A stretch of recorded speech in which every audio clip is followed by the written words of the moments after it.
ये बीपीएससी जो है ना 67 का प्रश्न पत्र है और आज इसका हम लोग सॉल्यूशन देखेंगे। बहुत सारा सॉल्यूशंस आपने देखा भी होगा, अलग चैनल्स पे हो सकता है। फिर भी मैंने सोचा कि एक प्रॉपर वे में सॉल्यूशंस जो है आप लोगों को दूं और थोड़ा सा डिस्कशन भी हो जाए।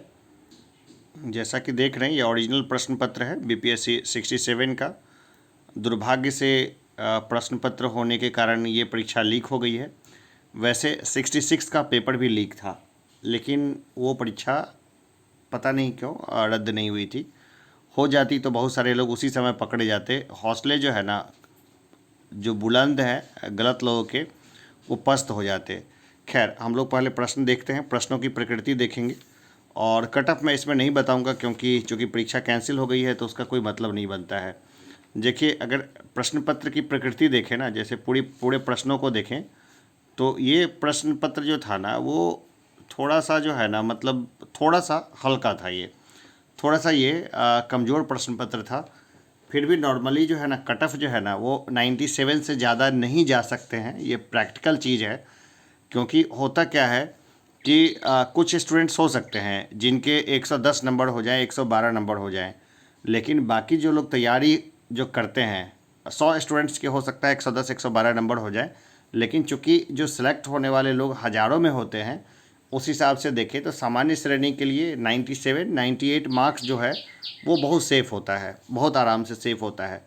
दुर्भाग्य से चूँकि पेपर लीक होने लग गए हैं, तो पेपर लीक होने के कारण कट ऑफ ज़्यादा जा रहा है और इसको लेकर के लोग ना मेंटली जो है ना वो, मतलब क्या है ना कि मेंटली लोग तैयार हो गए हैं कि हाँ पेपर लीक होगा। छात्र भी ये इसलिए रेडी हैं कि भाई ज़्यादा कट ऑफ आ गया तो हमें ज़्यादा मार्क्स लेकर के आने हैं। सब एक तरीके से करप्शन को लगभग एक्सेप्ट कर चुके हैं। तो चलिए मैं प्रश्नों को देखते हैं। सबसे पहले एकदम सिंपल प्रश्न है, वन लाइनर्स मैंने जो कराए थे वहीं से प्रश्न है कि भारत छोड़ो आंदोलन के दौरान इनमें से कौन हजारीबाग जेल से फरार हुए।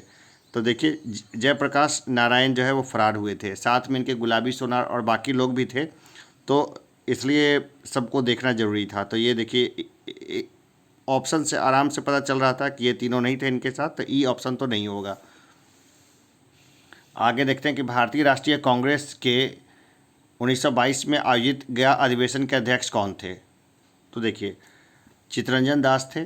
पटना के कौन से थे और इसके बाद कहाँ हुआ था, हजारीबाग में, उसके कौन थे, ये भी ध्यान देने की बात है। तो चित्तरंजन दास थे गया वाले में। ईस्वी सन 1946 में बनी अंतरिम सरकार में राजेंद्र प्रसाद के पास कौन सा विभाग था। तो ये था खाद्य एवं कृषि विभाग। ज़्यादा वित्त विभाग किसके पास था, लियाकत अली खान के पास था, जो पाकिस्तान के प्रधानमंत्री बने बाद में जाकर के। गृह और अच्छा, ये सब भी देख लेना, बढ़िया है, देख लीजिएगा सबको। गदर पार्टी की स्थापना कहाँ हुई थी। तो ये हुई थी सैन फ्रांसिस्को में। सैन फ्रांसिस्को कहाँ है, संयुक्त राज्य अमेरिका में। तो थोड़ा सा इसको घुमाया था प्रश्न को, लेकिन उतना भी नहीं कि लोग ना समझ पाएँ। ईस्वी सन 1905 में सर्वेंट्स ऑफ इंडिया सोसाइटी की स्थापना किसके द्वारा की गई थी। तो ये की गई थी गोपाल कृष्ण गोखले के द्वारा। अनहैप्पी इंडिया पुस्तक के लेखक थे लाला लाजपत राय। बहुत सिंपल प्रश्न था ये। तीनों गोलमेज सम्मेलन में किसने भाग लिया था। तो ये लिया था बी आर अम्बेडकर ने। बाकी किसी और ने नहीं भाग लिया था, कुछ और लोग भी थे, शामिल थे। उसके बारे में मैंने अपने वीडियोज़ में सेपरेटली बताया हुआ है।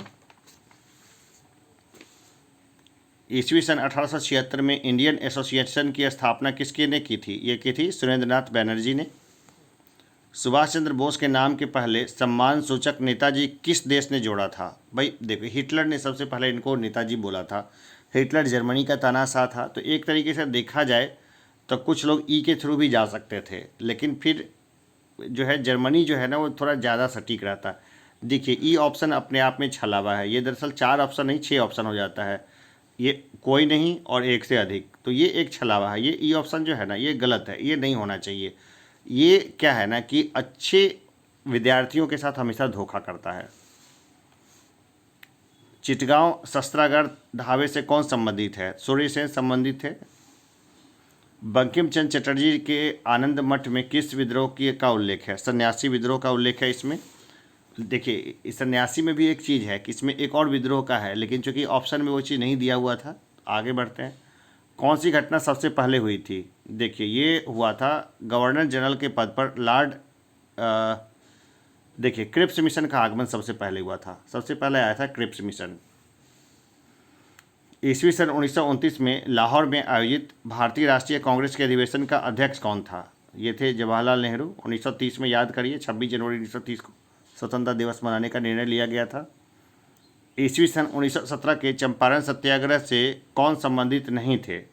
देखिए राम मनोहर लोहिया संबंधित नहीं थे, राजेंद्र प्रसाद, राजकुमार शुक्ल, जेबी कृपलानी, ये सब तो चंपारण में ही थे। ईस्वी सन 1857 के विद्रोह के एक नेता कुंवर सिंह का किस स्थान में से संबंधित है? ये जगदीशपुर से संबंधित है। एकदम सिंपल प्रश्न, हो सकता था कि डेट वेट से संबंधित प्रश्न पूछ देते तो लोगों को थोड़ी सी मुश्किल हो सकती थी। देखिए कुछ इसमें जो है ना, मतलब जो क्वेश्चंस हैं, कुछ क्वेश्चंस वो मैथमेटिक्स के हैं, तो मैथमेटिक्स के क्वेश्चन को क्या करें, इसको लेना है या इसको छोड़ देना है? देखिए चलिए मैं इसमें उत्तर बता देता हूँ कि घड़ी वाला क्वेश्चन है। एक घड़ी सुबह ठीक 8 बजे सेट की जाती है, घड़ी 24 घंटे में 10 मिनट आगे बढ़ जाती है। सही समय क्या होगा जब दूसरे दिन घड़ी 1 बजे अपराह्न इंगित करती है? तो देखिए 12, देखिए ये हो जाएगा हमारा दोपहर 12:48। निकाल लीजिएगा कैसे होगा वो। देखिए निरंतर भिन्न, इस भिन्न का उत्तर क्या होगा? तो देखिए सब एक ही है, तो इसको x मान के निकाल सकते हैं बहुत आसान से। तो इसको मान के देखिएगा तो इसका उत्तर ना 1 हो जाएगा, इसका सही उत्तर। ये देखिए कि 200 और 600 के बीच कितनी संख्याएं 4, 5 और 6 से विभाजित हैं? तो इसमें देखिएगा तो इसमें 6 संख्याएं जो हो जाएगी ना, वो 2 ये विभाजित हो जाएगी। आगे देखते हैं, यदि n कोई धनात्मक पूर्णांक है तो 3^4n - 4^3n हमेशा किससे विभाज्य होगा? देखिए ये हमेशा 17 से विभाज्य होगा, निकाल के देख सकते हैं। एक ये प्रश्न है, दो संख्याओं के वर्गों के बीच का अंतर इतना है और संख्याओं का योग इतना है, तो संख्याएं क्या हैं? तो इस संख्या को निकालिएगा ना तो 628 और 372 ये उत्तर आ जाएगा। बहुत सामान्य है, ज़्यादा मुश्किल नहीं आएगा बनाने में। देखिए log 32 बेस रूट 2 का मान है, इसका मान हम लोग देखेंगे, कैलकुलेट करिएगा, 10 इसका उत्तर आ जाएगा। 45 नींबू को 40 रुपये में बेचने पर एक आदमी को हानि होती है 20%। लेन देन में 20% का लाभ प्राप्त करने के लिए उसे 24 रुपये में कितने बेचने होंगे? तो देखिए बहुत सिंपल है, 18 बेचिए ना, 18 बेचने में उसको जो है फ़ायदा हो जाएगा। कैलकुलेट कर लीजिएगा। 110 मीटर लंबी एक ट्रेन 58 किलोमीटर प्रति घंटे की गति से यात्रा कर रही है। कितने समय में यह एक राहगीर को जो उसी दिशा में 4 किलोमीटर प्रति घंटे की गति से चल रहा है पार करेगी? तो ये 7.1/3 सेकंड में पार करेगी, है ना। ये उत्तर इसका ज़्यादा सटीक बैठता है, ये आराम से कैलकुलेट हो जाएगा। एक समचतुर्भुज का परिमाप 52 मीटर है और उसके छोटा विकर्ण 10 मीटर है। लंबे विकर्ण की लंबाई 24 मीटर होगी, है ना। देखिए 24 मीटर होगी इसकी लंबाई। 100 मीटर की दौड़ में ए 8 किलोमीटर प्रति घंटे की गति से दौड़ता है। यदि ए बी को 4 मीटर की शुरुआत देता है और फिर उसे 15 सेकंड से हरा देता है तो बी की गति क्या है? तो बी की गति होगी 5.76 किलोमीटर प्रति घंटा। 5.76 किलोमीटर प्रति घंटा। आराम से कैलकुलेट कर सकते हैं इसको। चलिए आगे बढ़ते हैं हम लोग। कीटभक्षी पौधे मिट्टी में किसकी कमी से उगते हैं? देखिए नाइट्रोजन की कमी से उगते हैं। खूब बारिश वाले क्षेत्र में ऐसा होता है। पौधे का तना पौधे के सभी हिस्सों में भोजन वितरित करने में तथा भोजन के भंडारण में भी मदद करता है। यहाँ पे भंडारण इसका सही उत्तर होगा, भोजन के भंडारण में। आधान यानी ट्रांसफ्यूजन में रक्त न केवल रक्त के प्रकार से में बल्कि आरएच कारक में भी संगत होना चाहिए। प्लस माइनस का उत्तर होने से बच्चों की डेथ हो जाती है ये, और इंसानों को भी नुकसान होता है जिसको रक्त चढ़ाया जाता है। पीयूष ग्रंथि स्थित होती है, तो ये पीयूष ग्रंथि यानी पिट्यूटरी ग्लैंड है मस्तिष्क में। गर्भ में भ्रूण के विकास को जानने के लिए निम्नलिखित किरणों तरंगों में से किसका उपयोग किया जाता है? तो ये किया जाता है पराध्वनि तरंगों की, यानी अल्ट्रासोनिक वेव्स की। अल्ट्रासाउंड बोलते ही हैं इसको, सिंपल है। सार्वभौमिक स्वीकार्य रक्त समूह है, तो ये है AB। सबसे ब्लड ले लेगा AB। दाता है O। निमोनिया एक संक्रमण है, तो ये फेफड़े का संक्रमण है निमोनिया, ठीक है ना। ये जरूरी नहीं कि ठंड से ही हो, गर्मी के दिनों में भी कई लोगों को निमोनिया हो सकता है, बस संक्रमण इसको मिल जाए तो इसको निमोनिया हो जाएगा। हॉस्पिटल का संक्रमण ज़्यादा घातक होता है। दर्पण के सामने खड़े एक व्यक्ति को अपना प्रतिबिंब अपने से बड़ा लगता है। इसका तात्पर्य है कि दर्पण का आकार तो अवतल है, अवतल दर्पण में बड़ा दिखेगा। एक पंखा गर्मी के मौसम में आराम की अनुभूति पैदा करता है क्योंकि हमारा पसीना तेजी से वाष्पित हो जाता है। रात के समय खुले आसमान में तारों के टिमटिमाने को किससे समझा जा सकता है? तो प्रकाश का अपवर्तन से इसको समझा जा सकता है। हाइड्रोजन बम किसके सिद्धांत पर आधारित है? अनियंत्रित संलयन प्रतिक्रिया पर आधारित है हाइड्रोजन बम। प्रेशर कुकर में खाना जल्दी पक जाता है क्योंकि उच्च दाब के कारण पानी उच्च तापमान पर उबलने लगता है। उच्च तापमान पर उबलेगा तो खाना को जल्दी पका देगा। यदि रेफ्रिजरेटर के दरवाजे कुछ घंटों के लिए खुला छोड़ दें तो कमरे का तापमान बढ़ जाएगा। बर्फ़ का एक टुकड़ा पानी से लबालब भरे बीकर में तैर रहा है। जब बर्फ़ पूरी तरह पिघल जाए तब जल स्तर नहीं बदलेगा। निम्नलिखित में से कौन सा सही सुमेलित नहीं है? तो देखिए, गैल्वेनोमीटर विद्युत प्रतिरोध से संबंधित नहीं है, बाकी सब सही है। पोटेंशियोमीटर विद्युत वाहक बल, एमीटर विद्युत धारा, वोल्ट मीटर विभवांतर, ये सब एकदम सही रूप में सुमेलित हैं। प्रश्न पे पत्र बहुत ज़्यादा मतलब आसान था। जैसे नॉर्मल जो अच्छे स्टूडेंट्स हैं ना पढ़ने वाले, वो 100 तक नंबर आराम से ला सकते हैं। कुछ क्वेश्चंस आते हुए भी गलत हो जाएंगे ई के कारण, तो 97 जो है ना वो पेपर नहीं लीक होने पर सेफ स्कोर होता है। यदि एक पंख, एक रबड़ की गेंद और एक लकड़ी की गेंद निर्वात में एक समान ऊंचाई से स्वतंत्रतापूर्वक एक साथ गिर रहे हैं तो तीनों एक साथ ज़मीन पर पहुंचेंगे। निर्वात में ऐसा होगा। अगर हवा रहेगी तो हवा के कारण एयर ड्रैग उसको इधर उधर कर देगा। जब दिन में पानी पर साबुन की फिल्म दिखाई देती है तो वह सुंदर लगती है। इस घटना का कारण है, तो इसका कारण है व्यतिकरण, प्रकाश का व्यतिकरण। इसको अंग्रेजी में क्या बोलेंगे? Interference of light. एक नाभिक की द्रव्यमान संख्या क्या होती है? न्यूट्रॉनों और प्रोटॉनों की संख्या का योग होती है। चलिए, एक और प्रश्न था बहुत बढ़िया कि निम्नलिखित में से कौन सा सीमेंट का मुख्य घटक है? तो देखिए, चूना पत्थर होगा। चूना पत्थर जहाँ ज़्यादा मिलता है ना वहीं पे सीमेंट की इंडस्ट्री लगाई जाती है। तो कॉमन सेंस का क्वेश्चन था ये। एक तत्व के समस्थानिक अलग अलग होते हैं, द्रव्यमान संख्या में अलग अलग होते हैं। वह ताप बिंदु जिस पर ठोस, द्रव और गैसीय अवस्था एक साथ रह सकता है कहलाता है। तो त्रिक बिंदु होता है वो। एल्यूमिनियम का सबसे महत्वपूर्ण अयस्क है, तो यह है बॉक्साइट। सबसे महत्वपूर्ण पूछ रहा है, ठीक है ना, तो बॉक्साइट सबसे महत्वपूर्ण है, उसी से एल्यूमिनियम मिलता है। निम्नलिखित में से किस विलयन के पीएच का मान 7 से अधिक है? तो क्षारीय विलयन जो होगा ना वो 7 से अधिक होगा, और मतलब 7 से कम होगा तो अम्लीय होगा।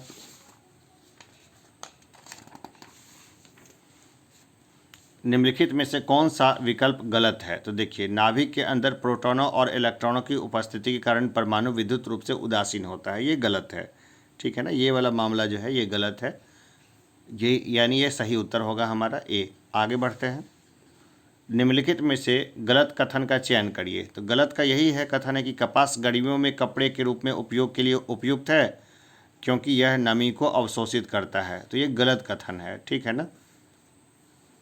आगे बढ़े, जब तक इसका की तो आएगा नहीं, तो चलिए देख लीजिए एक बार इसी तरह इसको। ग्रेफाइट और हीरे के बारे में निम्नलिखित में से कौन सा कथन सत्य है? तो देखिए, वे एक समान रासायनिक प्रतिक्रिया से गुजर सकते हैं, ये बस सत्य है। निम्नलिखित में से कौन तरलीकृत पेट्रोलियम गैस का प्रमुख घटक है? देखिए, प्रमुख घटक पूछ रहा है, तो याद है ये कि एक बार बहुत पहले ऐसा ही प्रश्न पूछा गया था 64 वाले में, 56-59 में, कि गैस की लाइटर में क्या भरी जाती है? ब्यूटेन।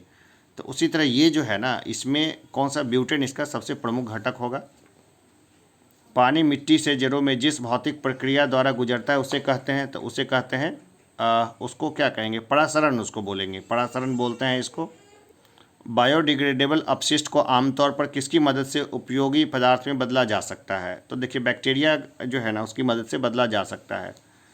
रात के समय यह सलाह दी जाती है कि पेड़ के नीचे न सोए क्योंकि पेड़ तो कार्बन डाइऑक्साइड को मुक्त करते हैं, इसलिए पेड़ के नीचे नहीं सोना चाहिए। कुछ मात्रा में कार्बन डाइऑक्साइड मुक्त करते हैं और ऑक्सीजन लेते हैं पेड़ रात के समय में। बिहार सरकार को डिजिटल इंडिया अवार्ड 2020 किस लिए दिया गया था? तो देखिए, कोविड-19 लॉकडाउन के दौरान बिहार के बाहर फंसे लोगों को सेवाएं प्रदान करने के लिए। बिहार विधानसभा में अनुसूचित जाति के उम्मीदवारों के लिए कितनी सीटें आरक्षित हैं? तो टोटल 38 अनुसूचित जाति के लिए और 2 है जनजाति के लिए, तो 38 अनुसूचित जनजाति के लिए हो जाएगा।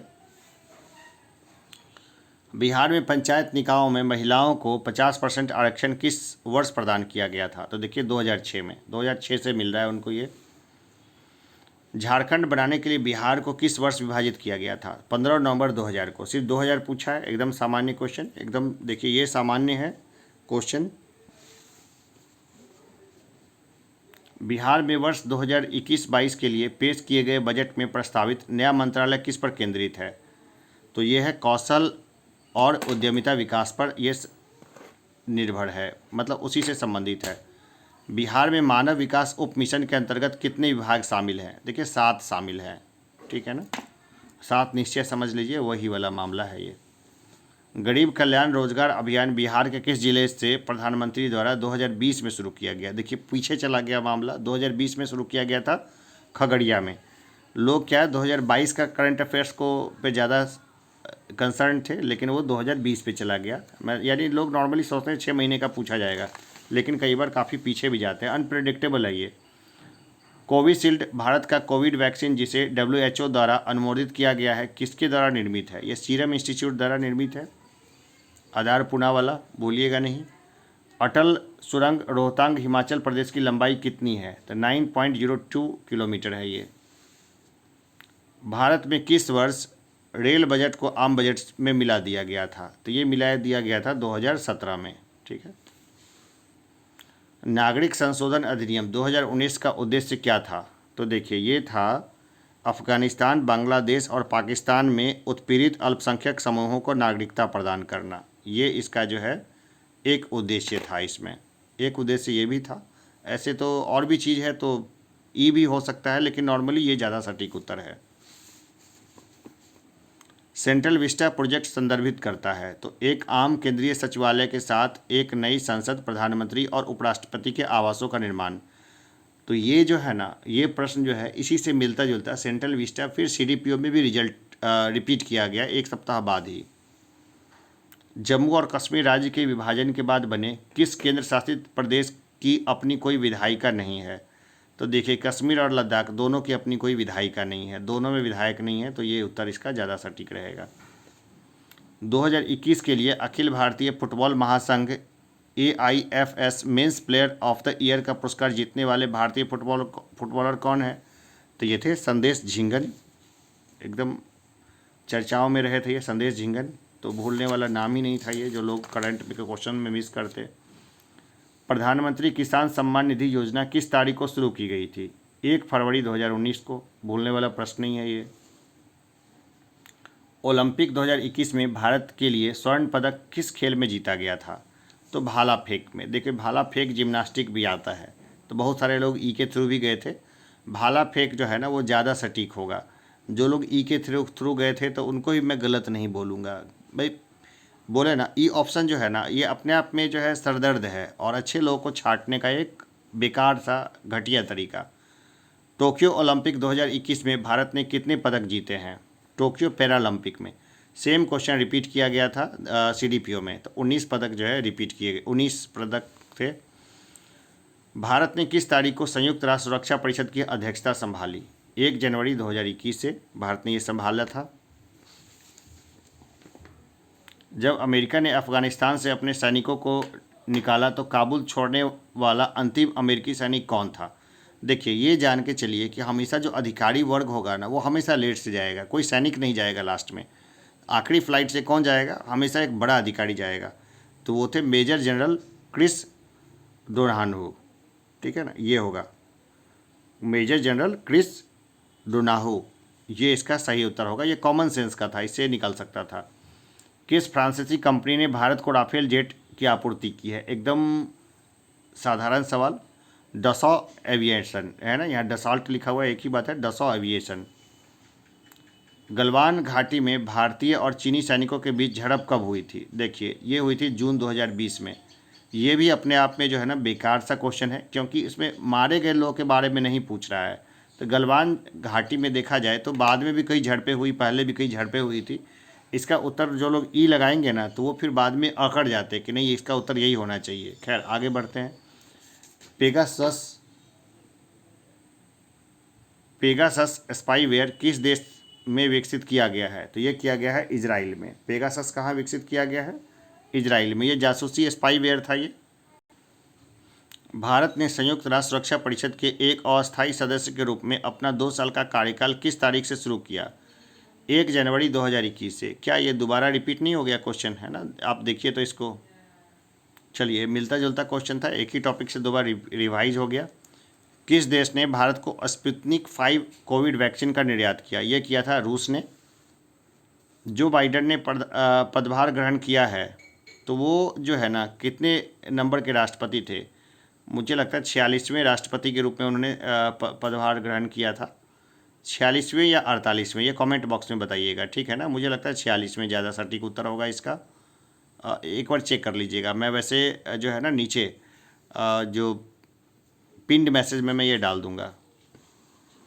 2021 में गणतंत्र दिवस परेड में विदेशी मुख्य अतिथि कौन थे? तो ये थे बोरिस जॉनसन।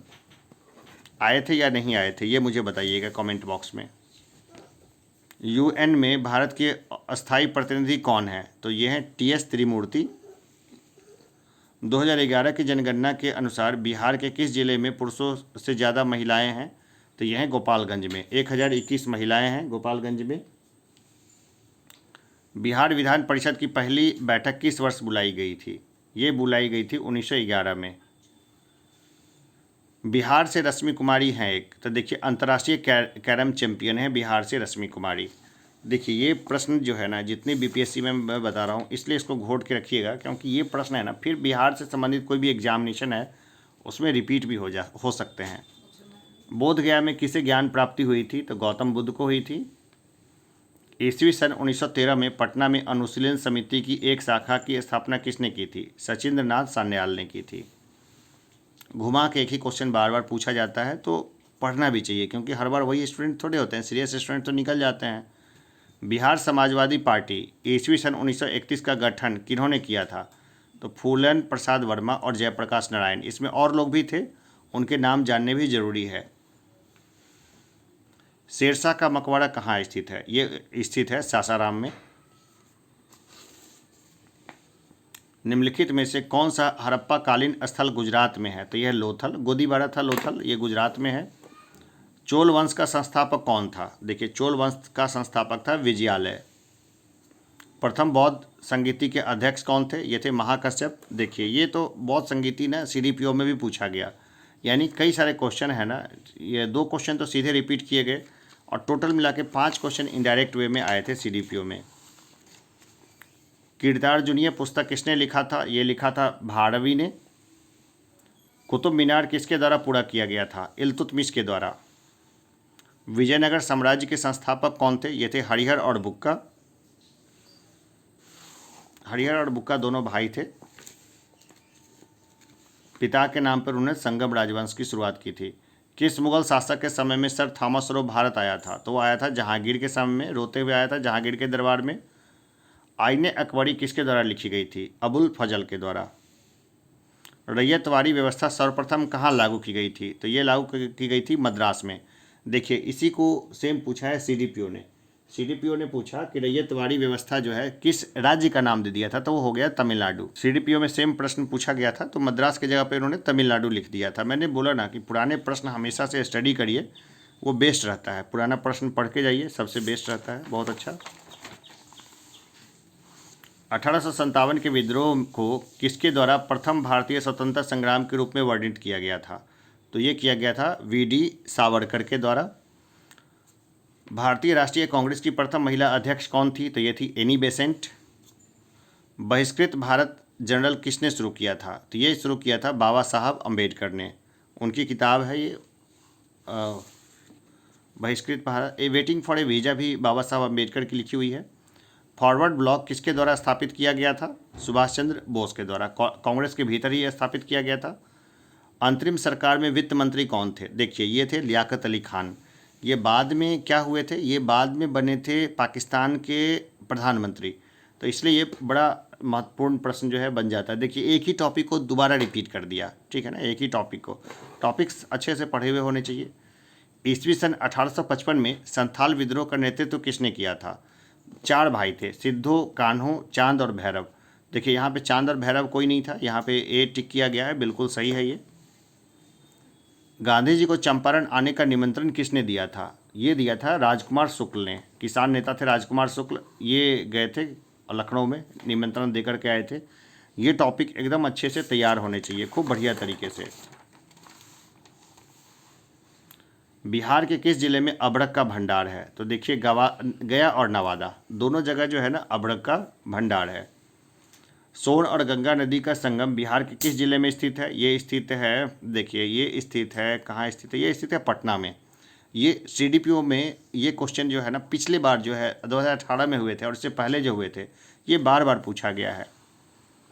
दामोदर, कोयल और स्वर्ण रेखा नदियाँ निम्नलिखित में से किससे निकलती है? तो ये निकलती है छोटा नागपुर पठार से निकलती हैं ये।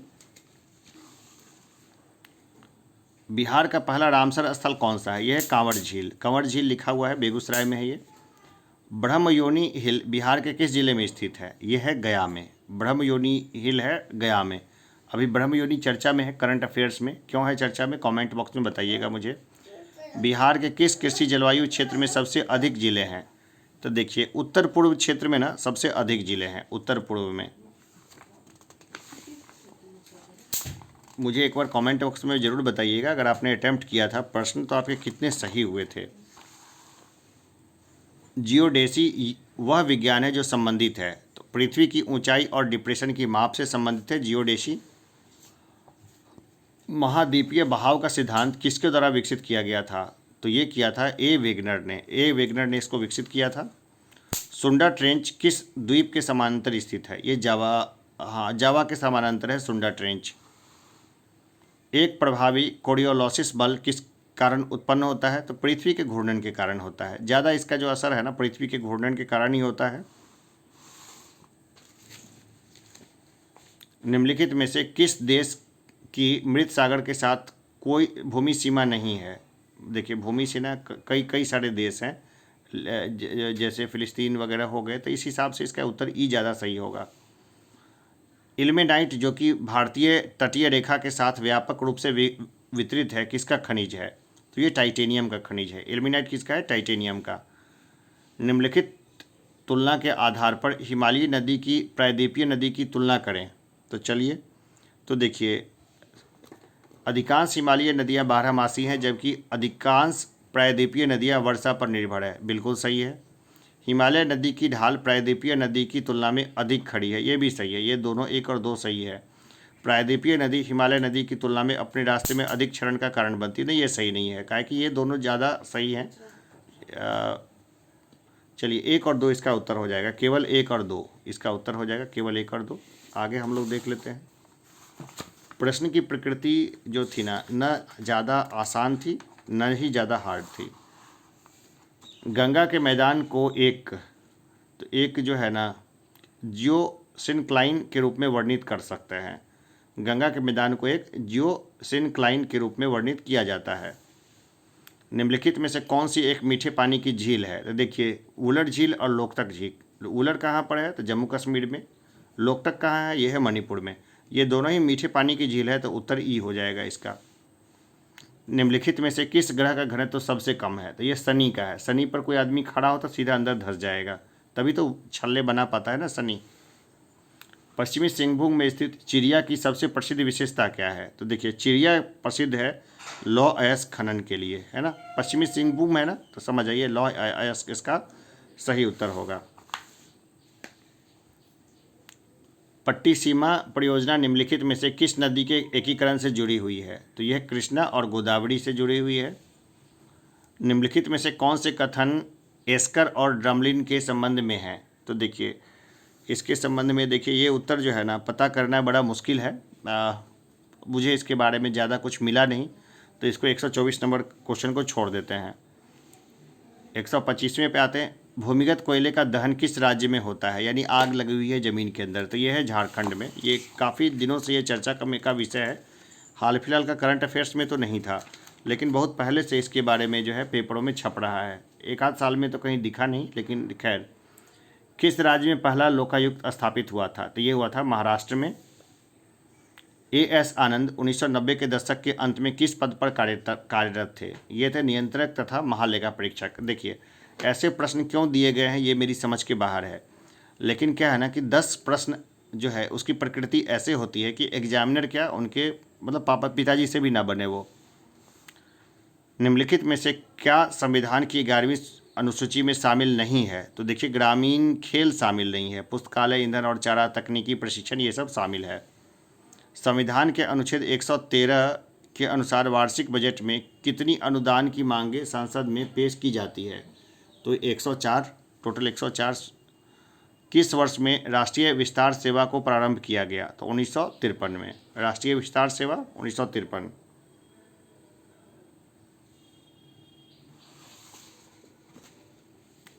राज्य विधान परिषद के सदस्य निम्नलिखित में से किस श्रेणी से नहीं चुने जाते हैं, तो उद्योगपति होने की कोई अनिवार्यता नहीं है।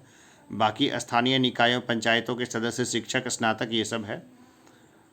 भारतीय प्रशासन विभाजन प्रणाली किससे संबंधित है, तो ये संबंधित है अखिल भारतीय सेवाएं और केंद्रीय सेवाओं से। निम्नलिखित में से कौन सी संसदीय समिति कार्यपालिका को नियम विनिमय बनाने के लिए प्रत्यायोजित शक्ति से संबंधित है, तो यह है प्रत्यायोजित विधानपड़ समिति। भारतीय संविधान का अनुच्छेद 300 किससे संबंधित है, तो ये मुकदमों तथा कार्यवाही से संबंधित है। भारत में न्याय प्रणाली किस पर आधारित है, तो ये आधारित है कानून द्वारा स्थापित प्रक्रिया पर। बार बार ये बोला जाता है, तो कभी भी कन्फ्यूजन होने की इसमें ज़रूरत नहीं है। ई ऑप्शन देके जरूर कन्फ्यूज़ कर दिया जाता है। ई ऑप्शन जो है ना वो हमेशा अच्छे छात्रों को मारने के लिए ही बनाया गया है। बिहार में कृषि और ग्रामीण विकास के लिए किस प्रकार के बैंक स्थापित करने का प्रस्ताव है, तो कृषि विकास बैंक। ये ज़्यादा सटीक है, ये चर्चा में भी रहा है। 2019 में बिहार के मानव विकास सूचकांक का मान था, तो ये था 0.574। 2021-22 के दौरान बिहार में राजकोषीय घाटा किस प्रकार अनुमानित है, तो 22,511 करोड़ ये अनुमानित है।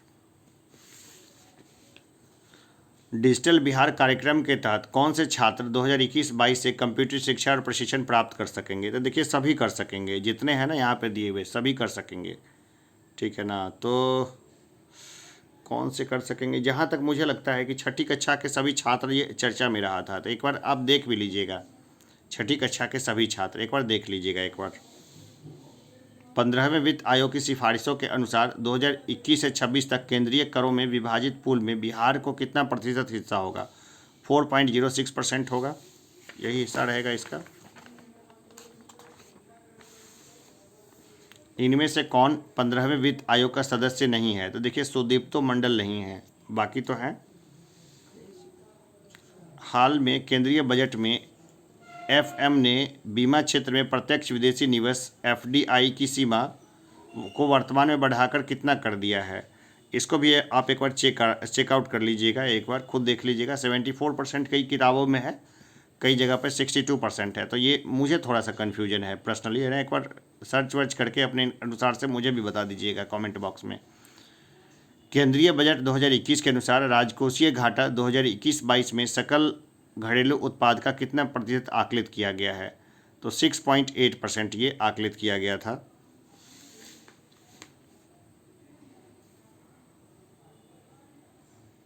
देखिए मुझे लगता है ना 6, जहाँ तक मैं आंकड़े को देखूँ तो 7.4% था इसका मामला, ठीक है ना। तो ये जो है ना 7.4% इसको देंगे, ई उत्तर इसका ज़्यादा सटीक होगा। आर्थिक विकास का सबसे अच्छा सूचकांक किसके द्वारा प्रदान किया जा सकता है, तो प्रति वर्ष प्रति व्यक्ति वास्तविक आय में वृद्धि को। स्वच्छ भारत मिशन ग्रामीण के द्वितीय चरण को किस समय अवधि के दौरान लागू किया जाना है, 2020-21 से 2025-26, ये दो इसका टाइमिंग है। इनमें से कौन राष्ट्रीय विकास परिषद का हिस्सा नहीं है, अब कौन नहीं है, तो देखिए इसका उत्तर जो है ना, एक से अधिक जो है वो ज़्यादा सटीक बैठेगा, एक से अधिक वाला मामला इसमें रहेगा। ये पॉलिटी के क्वेश्चन जो है ना हवा नहीं लगे थे इसमें। चलिए ये देखते हैं, सूची 1 के को सूची 2 के साथ सम्मिलित करना। सरकारिया आयोग, देखिए सरकारिया आयोग देखे ना, तो सरकारिया आयोग किससे संबंधित है? सरकारिया आयोग जो था ना वो संबंधित था बैंकिंग क्षेत्र सुधार से संबंधित था। श्री रंगराजन समिति ये किससे संबंधित है? गरीबी की मापन की कार्यप्रणाली की समीक्षा करने के लिए। पारेख समिति किससे संबंधित है? इंफ्रास्ट्रक्चर फाइनेंसिंग से। और नरसिम्हन समिति जो है वो किससे संबंधित है? तो बैंकिंग क्षेत्र सुधार से। देखिए सरकारिया जो आयोग है ना वो किससे संबंधित था? केंद्र राज्य संबंध से, ठीक है ना। राज्यपाल का जो भूमिका आया था ना उसमें हमने इसको देखा था। तो सरकारिया आयोग है केंद्र राज्य संबंध से। तो देखिए ए का जहाँ पे 3 बैठेगा उसको हम लोग देख लेंगे, ठीक है ना। तो ये देखिए ए का 3 यहाँ बैठ रहा है, बाकी कहीं नहीं बैठ रहा है, ये इसका सही उत्तर ए हो जाएगा। निम्नलिखित राज्यों पर विचार करें। अब देखिए इसमें यह पूछ रहा है कि भारत में चावल उत्पादक राज्यों के रूप में प्रयुक्त के सही आरोही क्रम को चुनें। आरोही क्रम में इसको चुनना है। सबसे पहले हो जाएगा पश्चिम बंगाल, फिर उत्तर प्रदेश, फिर आंध्र प्रदेश, फिर पंजाब। ये इसका हो जाएगा, ठीक है ना। ये काफ़ी कन्फ्यूजिंग वैसे उत्तर था। सबसे पहले नंबर पे अगर हम लोग देखें तो हो जाएगा पश्चिम बंगाल, फिर हो जाएगा उत्तर प्रदेश, फिर आंध्र प्रदेश और फिर पंजाब। भारत के वित्त आयोग के संदर्भ में निम्नलिखित कथनों पर विचार करें। तो कर लेते हैं विचार। तो वित्त आयोग एक सांविधिक निकाय है। नहीं, संविधान से इसका तो कोई वित्त आयोग का संबंध है क्या? सांविधिक तो नहीं है ये, ठीक है ना। संवैधानिक नहीं है, सांविधिक है, तो ये नहीं है। ये संविधान के अनुच्छेद 280 के तहत आयोग स्थापित किया गया था, ये बिल्कुल सही है। वित्त आयोग द्वारा की गई सिफारिशें प्रकृति में केवल सलाहकार हैं, बिल्कुल ये भी सही है। पहला वित्त आयोग 1950 में स्थापित किया, नहीं ये गलत है। तो 2 और 3 केवल सही होगा, केवल 2 और 3। देखिए जहाँ पे इसमें दिक्कत होना तो उसको जो है उसके इंग्लिश को देख लेते हैं। जैसे सांविधिक है, ये संवैधानिक नहीं है, इसको हम लोग यहाँ से देख लेते हैं। यहाँ से हमने इसको देखा तो ये लिखा हुआ the finance commission is a statutory body, तो देखिए ये तो नहीं है, है ना। इंग्लिश वाले को देख लीजिए, कई बार यहीं से कन्फ्यूजन होता है। लास्ट प्रश्न देखते हैं। बेयर नेसेसिटीज इंडेक्स BNI के संदर्भ में निम्नलिखित कथनों पर विचार करें। अभी भाई क्या विचार कर लें? देखिए इसका मैं सीधे बता देता हूँ, 1 और 4 जो है ना इसका सही हो सकता है, बाकी इसके उत्तर मुझे कहीं मिले नहीं, तो इस प्रश्न को भी हम छोड़ देते हैं। तो टोटल 2 प्रश्न को मैंने छोड़ दिया है, बाकी 2-3 में कन्फ्यूजन है। तो ऐसा होता ही है, 150 में आप सभी प्रश्नों के उत्तर जो है वो सही नहीं कर सकते, ये प्रैक्टिकल बात है। तो चलिए अभी के लिए इतना ही, फिर मिलते हैं एक ब्रेक के बाद और हम लोग फिर कुछ अच्छे प्रश्नों को देखेंगे अगले सेट्स के ऊपर में, या फिर मैं खुद एक अच्छा सा सेट्स बनाऊंगा अभी 67 का री एग्ज़ाम जो होने वाला है ना उसके लिए। फिर मिलते हैं एक ब्रेक के बाद, धन्यवाद।